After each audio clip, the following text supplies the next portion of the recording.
Okay. So, ito yung pinaka-weird talaga. Nagpalaba ako sa dry wash and hinayaan ko lang yung damit doon and hindi ko sinalang sa washing machine kasi nga hinayaan ko lang yung taong nagbabantay doon na sila yung sumalang doon sa damit na yon. So, ang nangyari, nawala yung slacks, nawala yung blazer, and nawala rin yung suit na blue. So, lahat yun nawala doon sa laundry na yon. So, wala nang natira, but I don't wanna complain who's the one who in charge to those wash dry na yon na laundry. And kung babalik pa ako doon para magpalaba, hindi na kasi they are not honest. And ayun, so siguro ayaw niya yun na suotin ko sa university, yung ganong damit.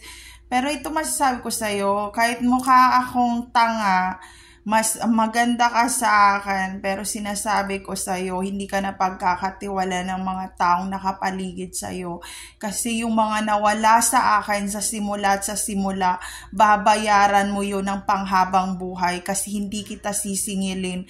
Yung mga taong nakapaligid sa'yo ang maniningil sa kung ano man ang kasalanan mo dito sa mundong to. So yun lang yung sasabihin ko at hindi kita papatawarin hanggang sa kabilang buhay at maghihirap ka hanggang sa imperno, hanggang bumalik ka pa sa lupa, maghihirap ka pa.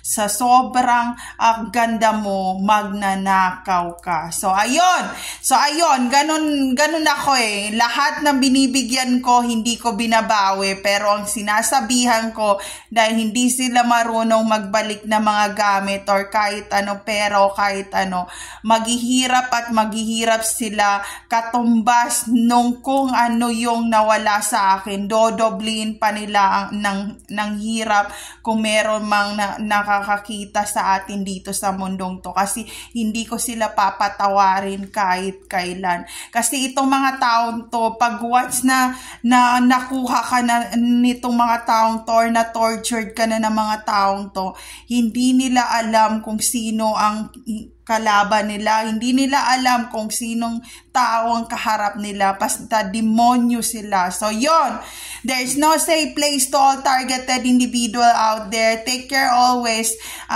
Bicolana ka, diba? Dalhin mo sa Bicol yung mga damit ko, ha? Tapos, ang mangyayari niyan, panghabang buhay mong babayaran. Magnanakaw kang Bicolandia ka, wag ako Tangina mo, pangit ka, ha? So, yun lang. I just wanna share, friends.